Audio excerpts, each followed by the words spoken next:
This is the setup for measurement of gyroscopic couple. Here you can see there is a disc which is rotating about its axis, and this axis itself can rotate about another axis which is called the axis of precession.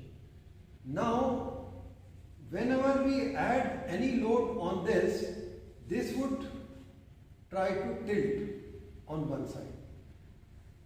Now this is when the disc is not spinning. When this disc starts to spin at a high speed, you will find that when I add any load here, or in other words, if I apply any couple on this whole disc would start to rotate like this, which is called the precession. So in all there are 3 degrees of freedom of this gyroscope. One is the rotation of the disc or the spinning of the disc. Second is the rotation about the precession axis, which is this, and the third is this rotation which is due to the couple. Alright. Now you can see this in your daily lives when you are driving any vehicle, say a two-wheeler. In the case of two-wheeler, if you are taking any turn, so you find that the driver has to exert a couple on one side so as to keep the vehicle stable. That is because a gyroscopic couple is acting on it. So that is what the gyroscopic action is. And this is also seen in the case of the steering of the ships, in the case of aeroplanes, in the case of four-wheelers, and many applications you can find. So we will now conduct the experiment to show you how this gyroscopic couple is measured. And in this experiment we are going to measure the mass moment of inertia, and we will compare the theoretical value with the experimental value.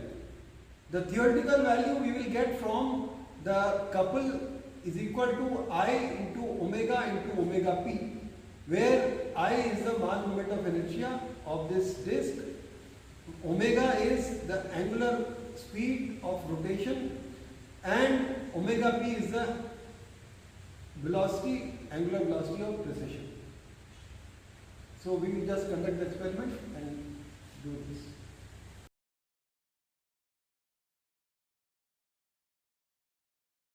Now we have the disc which is spinning about its axis at a constant RPM. We apply some load on this.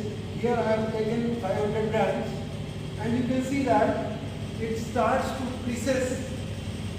So we know down the angular speed of precession, that is omega p, which we can get from the angle turned, that is here I have taken 60 degrees divided by the time taken for this.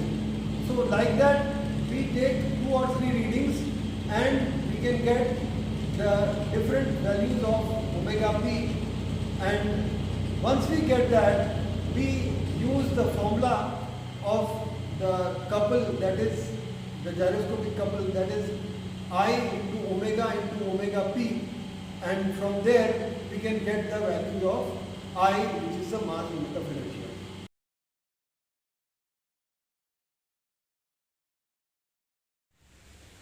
Now we have conducted the experiment and we are taking the observations. So here we can see that the rotor mass is given to us. It is 7.159 kg. Rotor diameter is 290 millimeters. Distance of the center of the weight pan from the disc center, that is X, it is 220 millimeters. The rotor speed has been measured using this tachometer, and it is 3680 rpm.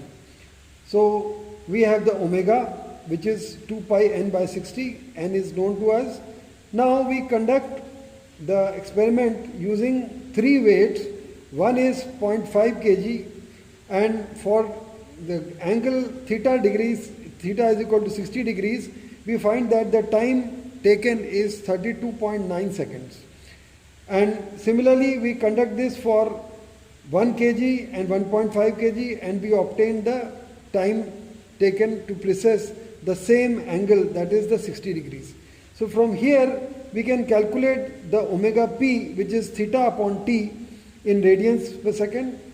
Now we have the torque, gyroscopic torque, given by the weight into the distance.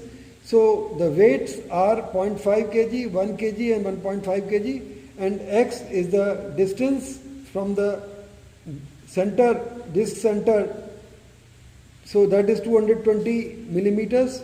So we can calculate that, and from here we can get the value of I, which would be t upon omega into omega p. So we get three values of I, from where we calculate the mean value of this, and similarly we can get the mean value of I from the theoretically, that is m into k squared. K is the radius of gyration, and which for the disk it would be equal to r by root 2. So it is coming out to be mr square by 2. So now you can compare the two values and calculate the percentage error. So thank you very much.